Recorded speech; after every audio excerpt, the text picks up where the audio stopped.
அமித்ஷா, நயினார் நாகேந்திரன் இவங்கெல்லாம் பேசி தான் முடிவெடுப்பாங்க எடப்பாடி பழனிசாமியோட அப்படின்ற மாதிரி ஒன்று சொல்றாரு. அப்போ ஓபிஎஸ், டிடிவி எல்லாம் இன்னும் வரதுக்கான வாய்ப்பு இருக்குன்னு நினைக்கிறீங்களா? கூட்டணி வெற்றி அடைந்தால் யார் அதிகபட்ச பலனாளி?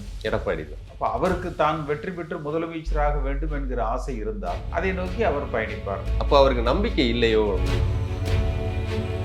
உங்களை பொறுத்த வரைக்கும் பர்சனலா செங்கோட்டையன் எடுத்த முடிவு முதல்ல சரின்னு நினைக்கிறீங்களா? அவசரப்பட்டுட்டாரோ? ஒன்னும் அவர் நீக்கப்பட்டு விட்டார், கொஞ்சம் பொறுமை காத்திருந்திருக்கலாம். எடப்பாடி பழனிசாமி கட்டமைத்து பயணிக்கிற பொழுது செங்கோட்டையனே கூட நம்ம அவசரப்பட்டோமோ என்று நினைக்கலாம். ஒருவேளை கூப்பிட்ட போயிடலாம் என்று கூட அவர் நினைக்கலாம். தாவேகா பொதுக்கூட்டம் ஈரோட்டில் எப்படி நடக்கும்னு நினைக்கிறீங்க? குறைந்தபட்சம் எது அசம்பாவிதம் இல்லாமல் நடக்க முடிப்பார்கள் என்று எதிர்பார்க்கிறோம். விஜய்க்கு ஒரு எதிர்காலம் இருக்கு. ஏதாவது நாளைக்கு சொதப்புனாங்கன்னா அதோட அவங்க காலி.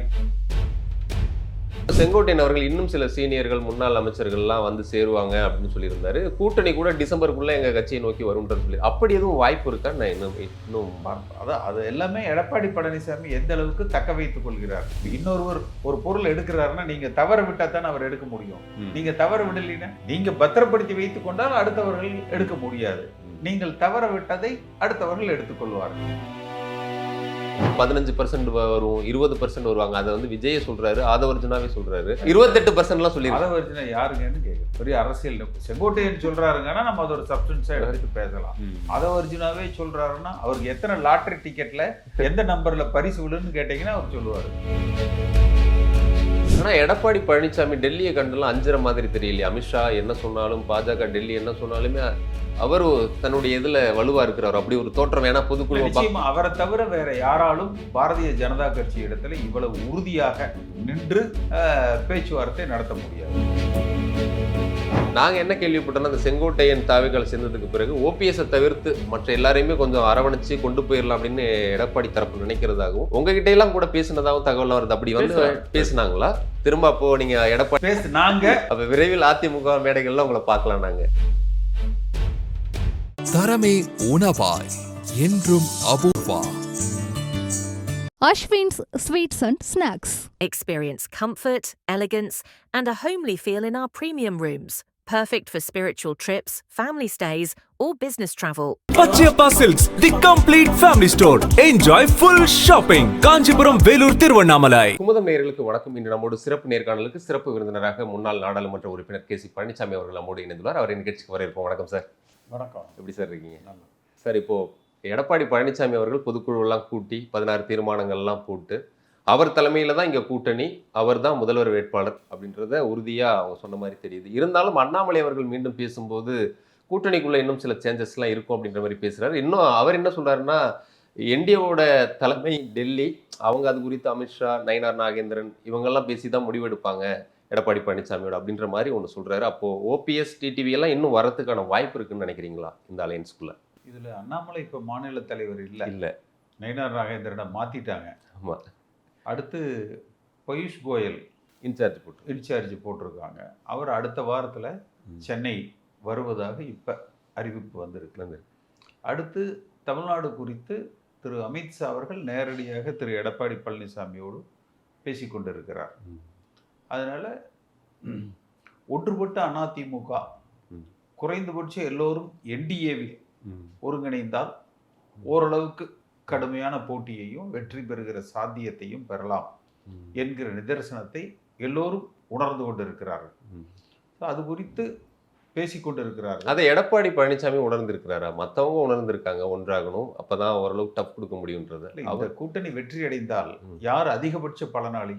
எடப்பாடி தான். அப்ப அவருக்கு தான் வெற்றி பெற்று முதலமைச்சராக வேண்டும் என்கிற ஆசை இருந்தால் அதை நோக்கி அவர் பயணிப்பார். அப்ப அவருக்கு நம்பிக்கை இல்லையோ? நம்மள அவங்க பலப்படுத்தல? அது நீங்க அவர்கிட்ட தான் கேட்கணும். அப்ப நிச்சயமா நான் பார்க்கிறது அவருக்கு நம்பிக்கை இருக்கு, எல்லோரையும் ஒருங்கிணைப்பார் என்கிற எதிர்பார்ப்பு இருக்கு.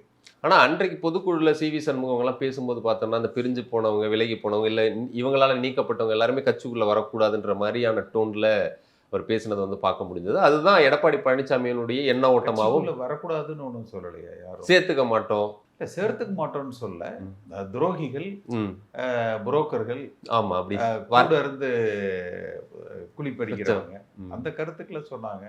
சிவி சண்முகம் எப்பவுமே கொஞ்சம் ஆவேசமா பேசுவாரு. அப்படிதான் நினைக்கிறீங்களா இன்னும்? இல்ல தெரியல. அதாவது நீ வெற்றி பெற்று ஆட்சி அமைக்கணும் ம், என்றால் ம், குறைந்தபட்சம் முடிந்தால் ஒன்றுபட்ட அதிமுக, ம். குறைந்தபட்சம் எல்லோரும் என்டிஏவில் ஒருங்கிணைய வேண்டும். இது இல்லைன்னா வெற்றி சாத்தியம் இல்லை. வென்றால் அதிகபட்ச பலனாளி எடப்பாடி பழனிசாமி மட்டும்தான். ம்ஹும். ஏன்னா அவர்தான் முதலமைச்சர் வேட்பாளர். ஓகே. செங்கோட்டையன் அவர்கள் திடீர்னு யாரும் எதிர்பார்க்காத வகையில் தாவேக்கால போய் சேர்ந்திருக்காரு. இப்போ நாளைக்கு அவருடைய ஊர்ல ஈரோட்லயே தாவேக்காவுடைய பொதுக்கூட்டத்தை எல்லாம் ஆர்கனைஸ் பண்ணிட்டு இருக்கதையும் பார்க்குறோம். உங்களை பொறுத்த வரைக்கும் பர்சனலா செங்கோட்டையன் எடுத்த முடிவு முதல்ல சரின்னு நினைக்கிறீங்களா? அவசரப்பட்டுட்டாரோ? ஒன்னும் அவர் நீக்கப்பட்டு விட்டார். ம், கொஞ்சம் பொறுமை காத்திருந்திருக்கலாம். ம், இப்ப எல்லோரும் ஓர் அணியில் இணையக்கூடிய வாய்ப்புகள் இருக்கு இல்லையா? ம், அது மாதிரி அவருக்கும் ஒரு வாய்ப்பு உருவாயிருக்கும். ம், அவசரப்பட்டு விட்டார். ம், அடுத்து நீக்கப்பட்ட நிலையில் ம். தினகரனையோ ஓபிஎஸ்சியோ நம்பி பயணிப்பதில் அர்த்தமில்லை. அப்படின்னா ஒரு மாற்று சக்தியாக ம், தாவேகாவில் இணைந்தால் இன்றைக்கு அவருக்கு ஒரு ஊடக பலம், ஒரு அரசியல் முக்கியத்துவத்தை அவர் பெறுகிறது. பெற முயற்சி செய்து கொண்டு இருக்கிறார். நாளைக்கு இந்த தாவேக்கா பொதுக்கூட்டம் ஈரோட்ல எப்படி நடக்கும்னு நினைக்கிறீங்க? தாக்கத்தை குறைந்தபட்சம் எது அசம்பாவிதம் இல்லாமல் நடக்க முடிப்பார்கள் என்று எதிர்பார்க்கிறோம். அசம்பாவிதம் நடக்காம நடந்தாலே இப்போ ஒரு பெரிய அது ஆமா. ஏன்னா கரூர்ல ஆமா. 41 உயிர்கள் இல்லையா? இப்ப நீங்க மற்றவங்க ம், இப்ப அதுலயும் விஜய் தன் அரசியலுக்கு செய்கிறார். ம், அவரை பார்க்க வந்தவங்க என்ன பாவம் செஞ்சாங்க? ம், 41 உயிர்கள் பலியாகுது இல்லையா? ஆமா. அது போன்ற அசம்பாவிதங்கள் இல்லாம ம், சர்வ ஜாக்கிரதையாக செங்கோட்டையன் ஒரு அனுபவம் மிக்கவர், ம், அதை செய்வார்னு எல்லோருக்கும் எதிர்பார்ப்பு இருக்கு. ம். அது செய்யப்பட்டால் விஜய்க்கு ஒரு எதிர்காலம் இருக்கு. ஏதாவது நாளைக்கு சொதப்புனாங்கன்னா அதோட அவங்க காலி. இல்லை, இதுக்கு முன்னாடி அவர் ஒரு 2 மாநாடு நடத்தியிருக்காரு, சுற்றுப்பயணங்கள்லாம் போயிட்டு வந்திருக்காரு. அதில் அசம்பாவிதமும் நடந்திருக்கு. இப்போ செங்கோட்டையன் அப்படின்றவர் ஒரு மூத்த ஒரு சீனியர் அரசியல்வாதி, அவர் வழிகாட்டுதலோட அவருடைய ஊரில் நடக்குது அப்படிங்கும்போது அது அசம்பாவிதம் நடக்காமல் நடக்கிறத தாண்டி அரசியல் முக்கியத்துவம் வாய்ந்த நிகழ்வாக அதை மாற்றுறதுக்கானதை பண்ணுவாங்கன்னு ஒரு நினைக்கலாமா? அப்படி நான் செங்கோட்டையும் தமிழகம் தழுவி அறிமுகமானவர். ம், புரட்சி தலைவர் எம்ஜிஆர் காலத்துல, ஜெயலலிதா அம்மா காலத்துல இருந்து அரசியலில் ஈடுபட்டு கொண்டிருப்பவர். குறிப்பா மேற்கு மண்டலத்துல ம், எல்லோருக்கும் அறிமுகமானவர். ம், அதிமுக வலுவாக இருக்கிற அந்த மேற்கு மண்டல பகுதியில ம், விஜய்க்கு ம். கால் ஊன்றுவதற்கு அல்லது விஜயோடு பயணிக்கிற அவரது ரசிகர் மன்றத்துக்கு ஒரு அரசியல் முகமாக ம், செங்கோட்டையன் இன்றைக்கு இயங்குகிறார். ம். அதனோட முடிவுகள் எப்படிங்கிறது, ஒன்று நல்ல விதமாக நாளை அவர்கள் இப்ப வம்பு தும்பு இல்லாம அந்த நிகழ்ச்சியை நடத்தி முடிக்கணும். அது முதல்ல. அதற்கு பிறகுதான் அரசியல். இப்போ அவரை நம்பி ஒரு 60-70 தொகுதிகள் ஒப்படைச்சிருக்கோன்றாங்க. புசி ஆனந்தெல்லாம் சொல்றாரு. அதை அவர் வென்று கொடுக்கணும்லாம் சொல்லியிருக்காங்க. அவர் அந்த கொங்கு பகுதியினுடைய அமைப்பு செயலாளராக போட்டிருக்காரு. அவ்வளோ பெரிய வெற்றியை ஈட்ட முடியுமா தாவேகாவுனால அங்க? ஏன்னா அதிமுக திமுகன்ற இரு பெரும் கட்சிகளுக்கு மத்தியில் இவருக்கு வாய்ப்பு இருக்குன்னு நினைக்கிறீங்க? கட்சிக்கு தான் ஓட்டு போடுவாங்க. அது ஒருவேளை எடப்பாடி பழனிசாமி ஒருங்கிணைக்க தவறினால், அதிமுகவில் எல்லோரையும் அரவணைக்க தவறினால், ஒதுக்கப்படுகிறவர்கள், சிதறுகிறவர்கள், திமுக வேண்டாம் என்று நினைக்கிறவர்கள் தாவேகாவில் ஐக்கியமாவார்கள். நிச்சயமா எடப்பாடி பழனிசாமி அதை தடுப்பார். அப்படி ஒரு சூழ்நிலையை ஏற்படாமல் பார்த்து கொள்வார் என்கிற நம்பிக்கை இருக்கு. அப்படி ஒருவேளை அப்படி சூழ்நிலை ஏற்பட்டு விட்டால் பாதிப்பு எடப்பாடி பழனிசாமிக்கு, பலன் செங்கோட்டையனுக்கு. அப்படி ஒரு பலமான போட்டியை செங்கோட்டையன் தாவேகாவில் இணைஞ்சு பண்ண முடியும்னு நினைக்கிறீங்களா? ஏன்னா அங்கே எல்லாம் ரசிகர் கூட்டமாக இருக்காங்க. அவருக்கு இது இதுக்கு முன்னாடி அதிமுக ஒரு ஆர்கனைஸ்டு அமைப்பான ஒன்றில் அவர் பண்ணிட்டு இருந்தார். அங்கே அவர் போய் கமெண்ட் பண்ணுறது, அவங்கள வழி நடத்துறதுல திமுகவோ அதிமுகவோ நம்ம ரொம்ப வேண்டிய சௌகரியங்கள் எல்லாம் செய்து கொடுத்து கூட்டத்தை திரட்டுறதுக்கு கஷ்டப்படணும். அங்க வர்ற கூட்டத்தை குறைக்கிறது, கண்ட்ரோல் பண்றது மட்டும்தான் பிரச்சனை. ஓகே, அதை அவர் நல்லா பண்ணிடுவார் அப்படின்னு நம்ம, அதான் அவர்களது பலம். அதே போல அந்த வர்ற கூட்டம் ஓட்டா மாறுமாங்கிறது ஒரு மிகப்பெரிய கேள்வி. அரசியல் முகமாக பலர் அங்க பயணிக்கிற பொழுது அதற்கு ஒருவேளை வாய்ப்புகள் வரலாம். அதே போல செங்கோட்டையன் அவர்கள் இன்னும் சில சீனியர்கள், முன்னாள் அமைச்சர்கள்லாம் சேருவாங்க அப்படின்னு சொல்லியிருந்தாரு. கூட்டணி கூட டிசம்பருக்குள்ள எங்க கட்சியை நோக்கி வரும்ன்றது சொல்லி, அப்படி எதுவும் வாய்ப்பு இருக்கா? நான் இன்னும் அதான் அது எல்லாமே எடப்பாடி பழனிசாமி எந்த அளவுக்கு தக்க வைத்துக் கொள்கிறார். இன்னொருவர் ஒரு பொருள் எடுக்கிறாருன்னா நீங்க தவற விட்டா தானே அவர் எடுக்க முடியும். நீங்க தவற விடலைன்னா, நீங்க பத்திரப்படுத்தி வைத்துக் கொண்டால் அடுத்தவர்கள் எடுக்க முடியாது. நீங்கள் தவற விட்டதை அடுத்தவர்கள் எடுத்துக்கொள்வார்கள்.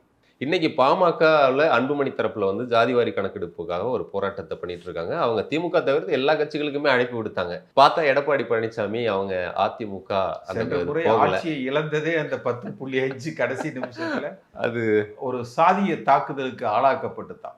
அதனால எல்லோருமே கொஞ்சம் முன்ஜாக்கிரதையோட அதை அணுகுறாங்க. ஏன்னா சென்ற முறை தேர்தல் அறிவிப்புக்கு சில மணி நேரங்களுக்கு முன்பாக அவசரப்பட்டு கொடுத்த அறிவிப்பால் ஆட்சியை இழக்க வேண்டிய ஒரு சூழ்நிலை ஏற்பட்டுருச்சு. எதிர்மறை விமர்சனங்கள் அதிகமாக வந்தது. அதனாலதான் இந்த தடவை தவிர்க்கிறாரோ? தவிர்க்கிறார். இல்ல தந்தை மகன் பிரச்சனை இருக்கிறதுனால அன்புமணி பக்கம் போகணும், அதுவும் ஒரு காரணமா இருக்கலாம், இதுவும் ஒரு காரணமா இருக்கலாம். இதுல அதிமுக மட்டும் கலந்துக்கலன்னா வேற மாதிரி பேசலாம். இதுல வந்து திமுக கூட இருக்கிற கூட்டணி கட்சிகளும் போகல, புதிதாக ஆரம்பிக்கப்பட்ட தாவேக்காவும் இதுல எல்லோருக்கும் அதே பிரச்சனை தானே. ஓ, ஒன்று தந்தை மகன் பிரச்சனை, இன்னொன்று இந்த 10.5 அப்படி அந்த சாதிய தாக்கம் எதிர்மறை விளைவுகளை ஏற்படுத்தி விடக்கூடாது என்பது. அதற்காக மற்ற சமுதாயத்தினுடைய வாக்குகள் அதனால பாதிக்கப்படும் அச்சம் மற்ற கட்சிகளுக்கு இருக்கிறதுனால கலந்துக்கல அப்படின்னு. அதே போல ஓபிஎஸ் அவர்கள் இப்ப அவருடைய உரிமை மீட்பு குழுவை கழகம்னு மாத்திருக்காரு. என்ன அவருடைய அடுத்த ஸ்டெப் என்னவா இருக்கும்னு நினைக்கிறீங்க? என்ன வாய்ப்பு இருக்கு அவருக்கு? முதல்ல அவருக்கே தெரியாது அமித்ஷா என்ன அருள் பளிக்கிறார் என்று அவர் பார்த்துக்கிட்டு இருப்பாரு. இன்னும் நம்புறாரா சார் அவங்கள? அமித்ஷாவையோ பாஜக தலைமை இன்னும் நம்புவார். அவர் நடுவுல கோவப்பட்டு கூட்டணி எல்லாம் விட்டு வெளியில வந்தாரு. அதெல்லாம் செய்வார். அது தினகரன் வந்ததுனால இவரும் வந்தாரு, இல்லைன்னா வந்திருக்க மாட்டாரு. அவருக்கு குருமூர்த்தி சொல்வது வேத வாக்கு. குருமூர்த்தி அவருடைய குருநாதர். குருமூர்த்தி சொல்றதுனால நடக்கிறதுக்கான வாய்ப்புகள் இன்னும் இருக்குன்னு நம்புறாரு. எடப்பாடி பழனிசாமியோட கைதான் ஓங்கி இருக்கு. ஒவ்வொருத்தரும் ஒவ்வொரு கோயிலுக்கு போவாங்க, வேண்டுதல் பலிக்கும்னு தானே அந்தந்த இடத்துக்கு போறாங்க. அவரது கோரிக்கைகள் நிறைவேறும்னு நினைக்கிறாரு. இதுல இன்னொன்னு சொல்லிட்டு இருந்தாங்க, வைத்திலிங்கம் அவர் தரப்புல இருக்கக்கூடிய வைத்திலிங்கம் கூட தாவேக்கா பக்கம் தாவ போறதா சில செய்திகள்லாம் அவரே மறுத்துட்டாருல்ல. வைத்திலிங்கமே மறுத்துட்டாருல்ல. அப்ப அவர் எடப்பாடி கூட போறதுக்கான வாய்ப்பு இருக்கா? அது நீங்க அவர்கிட்ட தான் கேட்கணும். நான் வந்து வாட்ஸ்அப்ல வர்ற தகவல் அந்த ஹேசியங்களுக்கு நான் பதில் சொல்ல முடியாது. அது நீங்க அவர்கிட்ட தான் கேட்கணும். ஆனா ஓபிஎஸ் வந்தது ஊடகங்கள்ல வைத்திலிங்கம் அவர்களே அதை மறுத்திருக்காரு. அப்ப அதற்கு மேல் நம்ம அதை பத்தி பேசுறது நாகரீகமா இருக்காது. ஓபிஎஸ் அவர்களுடைய இந்த உரிமை மீட்பு கழகம் அப்படிங்கிறது வந்து ஒரு பக்கம் இந்தியாக்குள்ள பேசிட்டு இருக்காங்க. அண்ணாமலை அவர்கள் பேசுறதை வச்சு நம்ம சொல்றோம். அவர் பிரஸ் மீட்ல எல்லாம் பேசிட்டு இருக்காரு. நீங்க சொல்றது போல அவர் முன்னாள் தலைவர் அண்ணாமலை ஒருத்தர் தான் ஓபிஎஸ் தான் அடுத்த அதிமுக தலைவர்னு பகிரங்கமா சென்ற நாடாளுமன்ற தேர்தலப்ப அறிவிச்சு சொன்னார் இல்லையா? வேற யாராவது செய்வாங்களா? அதையா யாரும். அப்புறம் அதனால அவரோட நெருக்கமா இருக்காரு. இல்லை, இந்த கேள்வியும் வருது. நீங்க சொல்லும்போது சொன்னீங்க இப்போ தமிழக பாஜக தலைவர் இவர் தான் நயினார் நாகேந்திரன். ஆனா மறுபடியும் லைம் லைட்டுக்குள்ள அண்ணாமலை வராரு. அவர் வந்து பிரஸ் சந்திக்கிறாரு, அடிக்கடி டெல்லி போறாரு. நீங்க வந்து பாஜக காரங்க இடத்துல கேட்கணும். இந்த கேள்வியை நயினார்கிட்ட கேட்கணும், அமித்ஷாட்ட கேட்கணும், பீயூஷ் கோயல்கிட்ட கேட்கணும், இல்ல அண்ணாமலை கிட்ட கேட்கணும். கேட்டா அண்ணாமலை நானும் ஒரு காரிய கருத்தா அப்படிம்பாரு. அதுக்கு அர்த்தமே நமக்கு என்னன்னு தெரியல. முன்னெல்லாம் வட்ட செயலாளர், கிளை செயலாளர், பகுதி செயலாளர், ஒன்றிய செயலர், நகர செயலர் பிடித்த பழக்கம். இப்போ அண்மையில் திமுகவில் இளைஞர் அணி நிர்வாகிகள் கூட்டத்தை நடத்தியிருந்தாங்க. அதில் ஒரு பெரிய கூட்டத்தை திரட்டி காட்டியிருந்தாங்க. இன்னும் சொல்லப்போனால் விஜய் பக்கம் நிறைய இளைஞர்கள் போயிட்டு இருக்காங்க. பெரிய நீங்கள் சொல்லணும் கூட்டம் திரட்டுறதுக்கு அவங்க வந்து கஷ்டப்பட தேவையில்லை. அப்படி ஒரு கூட்டம் அவங்களுக்கு வருது. ஆனால் இவங்க வந்து தொண்டர்கள் இல்லை, நாங்கள் நிர்வாகிகளே வந்து லட்சக்கணக்கில் கூட்டம்னு சொல்லி 1,30,000 நிர்வாகிகளை மட்டுமே காட்டியிருக்காங்க. இது ஒரு வகையில் ஒப்பீடாக பார்த்தா கூட ஒரு ஸ்ட்ரக்சர் இருக்குது, ஒரு கேடர்ஸ் இருக்காங்க. இதெல்லாம் இருக்கும்போது வந்து வெறும் திரளக்கூடிய ஒரு கூட்டத்தை வச்சு விஜய் என்ன பண்ண முடியுன்ற கேள்விக்கு அவங்க அப்படி ஒரு மீட்டிங்கை வந்து அரேஞ்ச் பண்ணி சக்ஸஸ்ஃபுல்லாக நடத்தியிருக்காங்க. அது மட்டும் இல்லை, வர்ற 29ஆம் தேதி பல்லடத்தில் மகளிர் அணி மாநாடுன்னு ஒன்று நடத்துகிறாங்க. அநேகமாக அடுத்து தஞ்சாவூர் பக்கம் ஐடி விங்கில் இருந்து ஒன்று போடுவாங்க. தென் மண்டலங்களில் ஏதாவது ஒன்று போடுவாங்க. அப்போ மண்டல வாரியாக ஒரு மாநாடு சட்டமன்ற தேர்தலுக்கு முன்பு ஒரு மாதத்துக்கு 2 வீதமா, இன்னும் ஜனவரியில ஒரு 2, பிப்ரவரியில 1, அது மாதிரி அவர்களுக்கு திட்டம் இருக்கலாம். ஆளுங்கட்சியாக இருக்கிற பொழுது இந்த கூட்டம் திரட்டுறது இதெல்லாம் எளிதா, ஏன்னா பலன் அப்புறம் இன்றைய தேதிக்கு திரும்ப வந்து விடுவார்களோ என்கிற ஒரு எதிர்பார்ப்பு அவர்கள் கட்சிக்குள்ள இருக்கு. குறைஞ்சபட்சம் அவர்கள் கட்சிக்குள்ள இருக்கு. அப்ப அதனால நம்ம பலன் அடையணும் என்ற எதிர்பார்ப்போடு வருவாங்க. ஒரு இயக்கத்தினுடைய துடிப்பாக இருக்குதுன்னா எதிர்கட்சியாக இருக்கிற பொழுது இவ்வளவு பெரிய கூட்டம் வந்துருச்சுன்னா அது ஆச்சரியப்படத்தக்கது.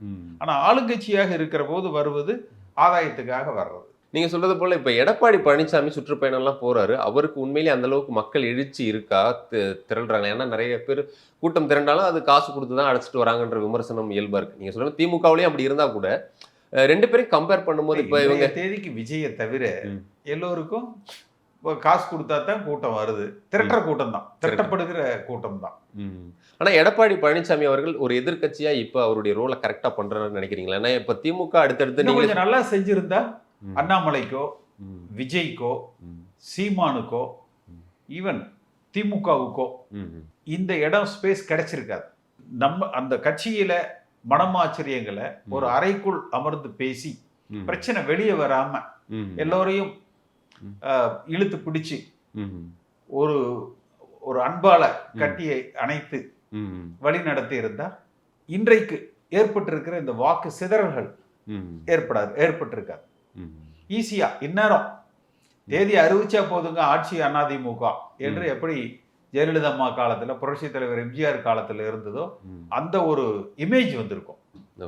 இப்ப அந்த சில சிதறல்கள் இருக்கிறதுனால திமுக காரங்களுக்கு அவர்கள் மீண்டும் ஆட்சிக்கு வந்து விடுவோம் என்கிற நம்பிக்கை அவர்களுக்கு இருக்கு.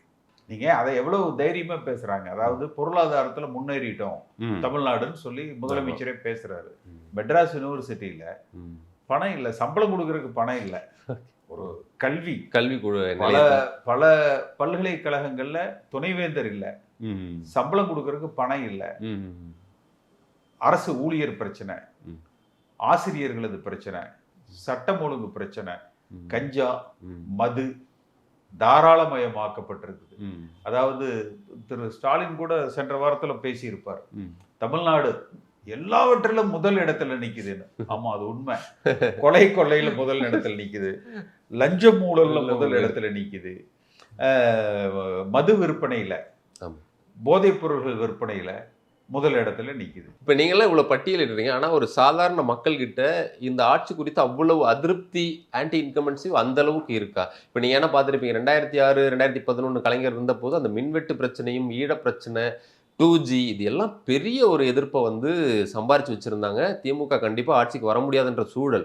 ஆனா அப்பயுமே வந்து விஜயகாந்த் 3ஆவதா நின்னா பிரச்சனை ஆயிடும்னு சொல்லிட்டு அலையன்ஸ்குள்ள கொண்டு வந்ததுதான் ஒரு பெரிய வெற்றியை ஜெயலலிதா அவர்கள் என்னன்னா கவன சிதறல்கள் அதிகமாக இருக்கு.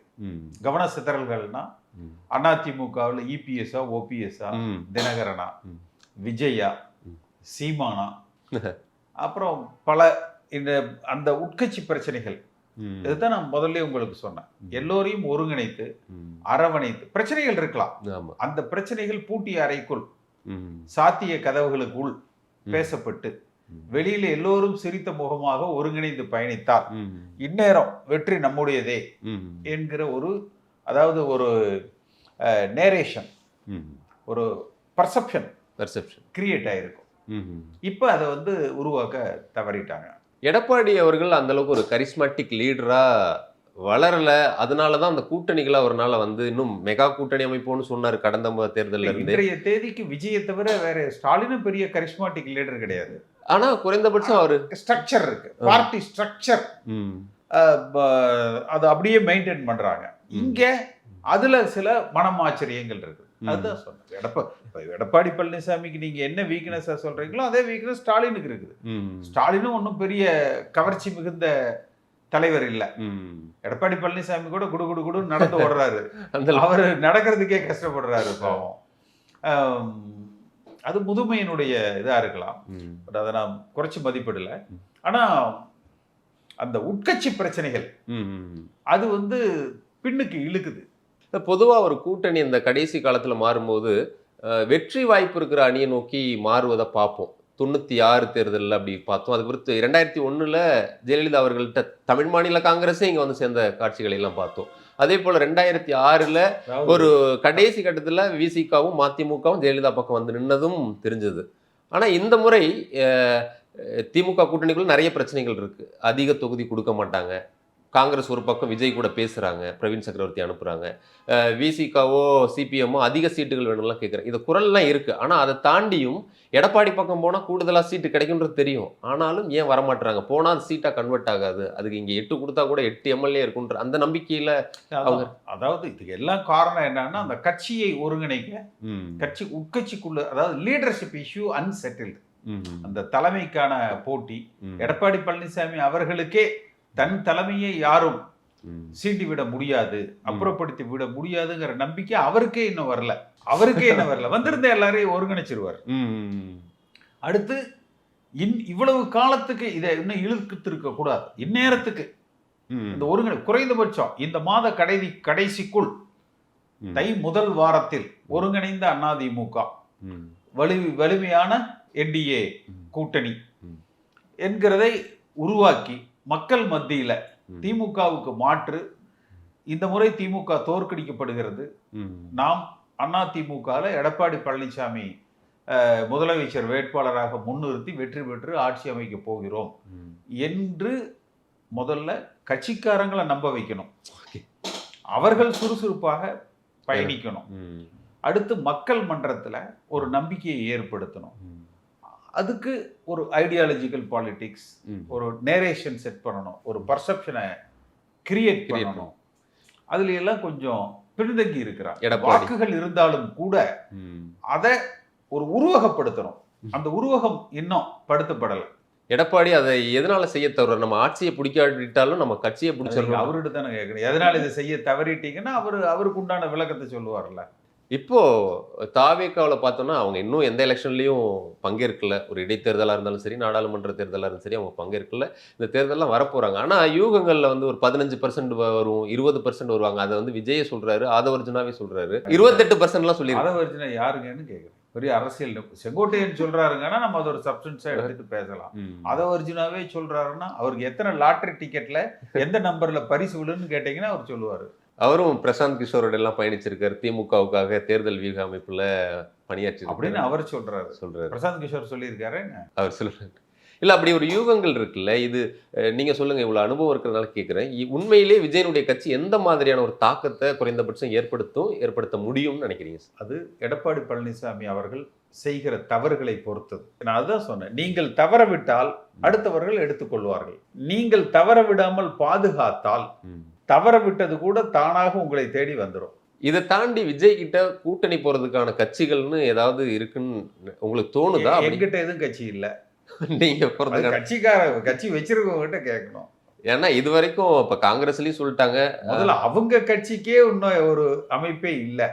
ஏதோ நான் ஏன் திரும்ப எடப்பாடி பழனிசாமி செய்கிற தவறுகள்னு சொல்றேன்னா, ஒரு செங்கோட்டையன் அங்க போகலன்னா அது ரசிகர் மன்றமா இருந்திருக்கும். இன்னும் இப்ப செங்கோட்டையன் போனதுனால ஒரு அரசியல் முகம்.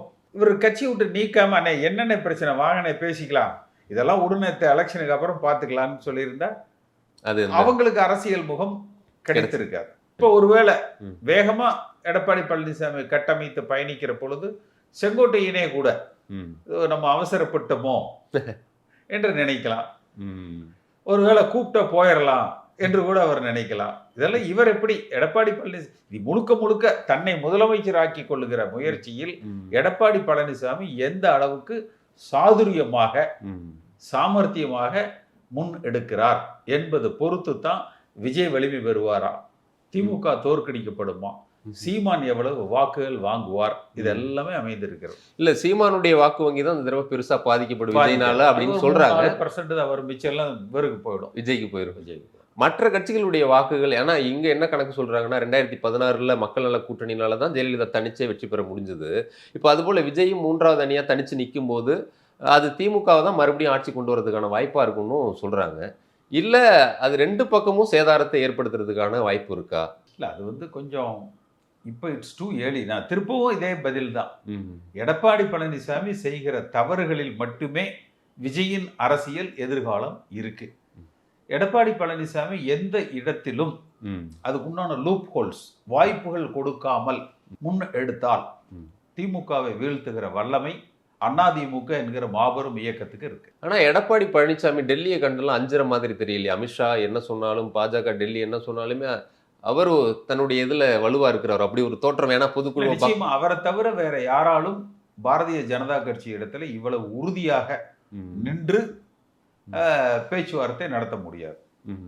ஆனா உறுதியாக நின்று பேச்சுவார்த்தை நடத்துறது மட்டும் முக்கியம் அல்ல, வென்று ஆட்சி அமைப்பது முக்கியம். அந்த யூகங்களை செய்ய தவறுறாரு. அதை இந்த முறை எவ்வளவு தூரத்துக்கு செய்யறாருன்னு நம்ம பார்க்கலாம். ஏன்னா இப்ப வர செய்திகள் கசிகிறதுல என்னன்னா 80 இடங்கள் பாஜக கேட்கிறாங்க, 75 இடங்கள் கேட்கிறேன். இந்த வாட்ஸ்அப் செய்திகள் யூகங்களுக்கு நம்ம பதில் அதிகாரப்பூர்வமா அமித்ஷா சொல்லியிருக்காரா அப்படின்னு 80 இடம்னா அப்படி எதுவும் சொல்லல. நயினார் நாகேந்திரன் சொல்லியிருக்காரா, பீயூஷ் கோயல் சொல்லியிருக்காரா? அப்படி அவங்க யாரும் நேரடியா சொல்லல. இல்லாம வர்ற ஹேசியமான செய்திகளுக்கு இல்ல கடந்த நாடாளுமன்ற தேர்தல்ல தேசிய ஜனநாயக கூட்டணி இங்க 18 புள்ளி சொச்சம் வாங்கியிருக்காங்க. அர்த்தமெட்டிக் நம்மளா ஒரு தியரியை உருவாக்க கூடாது. நீங்க அமித்ஷா சொல்லியிருக்காரு சார், இதுக்கு பதில் என்ன? அண்ணாமலை சொல்லியிருக்காரு, இதுக்கு பதில் என்ன? இல்ல நயினார் சொல்லியிருக்காரு, இல்ல பீயூஷ் கோயல் சொல்றாங்க அப்படின்னா நம்ம அதை பத்தி பேசலாம்.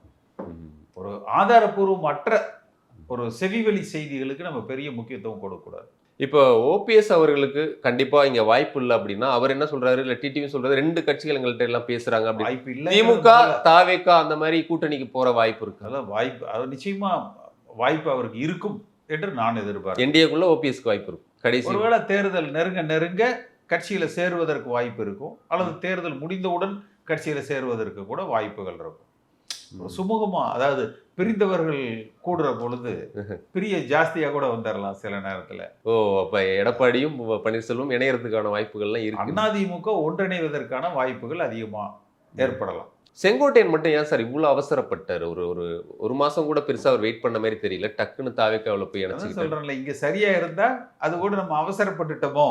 இல்ல அவர் சட்ட போராட்டம் எல்லாம் பண்ணுவேன்னு சொன்னாரு. அவரோட உள் மனசு, நீங்க இது எல்லாமே ஒன்றும் பெரிய தவறு இல்லை. சரியா இந்த இல்ல பாஜக நம்பி போனா நம்ம நடுத்தருவுல தான் நிப்போன்ற முடிவுக்கு அவர் வந்துட்டாரு. ஏன்னா ஏற்கனவே ஓபிஎஸ் நிலைமை வாழுகிற உதாரணமாக ஓபிஎஸ் டிடிவி இருக்கிறாரு, டிடிவி சசிகலா, சோ இதெல்லாம் பார்த்துட்டு பலர் இருக்காங்கல்ல. நம்ம பாட்டாளி மக்கள் கட்சி அன்புமணி. ஸோ அதனால அந்த முடிவுக்கு நம்ம வெல்றோமோ இல்லையோ விஜய் கூட சேர்ந்து எடப்பாடியை தோற்கடிக்கணுங்கிற முடிவுக்கு அங்க போயிட்டாரோ. இல்ல விஜய் கூட இங்க சரியா கட்டமைக்கப்படுகிற பொழுது அவரது சிந்தனை ஓட்டம் என்னன்னு நம்ம பார்க்கலாம். சார் நீங்க இப்போ சொல்லுங்க சார், அதிமுக கடைசியா ஒன்றிணைய வாய்ப்பு எதுவும் உங்களுக்கு தெரியுதா? ஏன்னா நீங்க சட்ட போராட்டம் வேண்டும் என்று நான் எதிர்பார்க்கிறேன். இந்த பைலாவில் சேஞ்சஸ் இருக்குமா? ஏன்னா இப்போ அவங்க இதெல்லாம் முதல்ல இந்த தேர்தலில் வென்று ஆட்சி அமைப்பதற்குண்டான வழிவகைகளை எல்லோரும் ஒருங்கிணைந்து பயணித்து, அது கட்சிக்கு உள்ள சேர்ந்தோ அல்லது கூட்டணியாக சேர்ந்தோ எப்படியேனும் ஆளுகிற திமுகவை வீழ்த்தி ஆட்சி அமைக்கிற வாய்ப்பை அதிமுக பெற வேண்டும். அதன் பிறகு மற்ற விஷயங்களை பேசலாம். இன்னமும் அதிமுகவை நிர்பந்திக்கிற அந்த லகான் டெல்லி பாஜக கிட்ட இருக்கு அப்படின்னு நினைக்கிறீங்களா? எந்த காலத்திலயும் டெல்லி இடத்துல அது இருந்தது இல்லை, இப்பவும் இல்லை. எடப்பாடி பழனிசாமி தெளிவா தன்னிச்சையா தான் இயங்கிட்டு இருக்காருன்றது. அதிமுக என்பது அந்த தொண்டர்களை யாரும் கட்டுப்படுத்த முடியாது.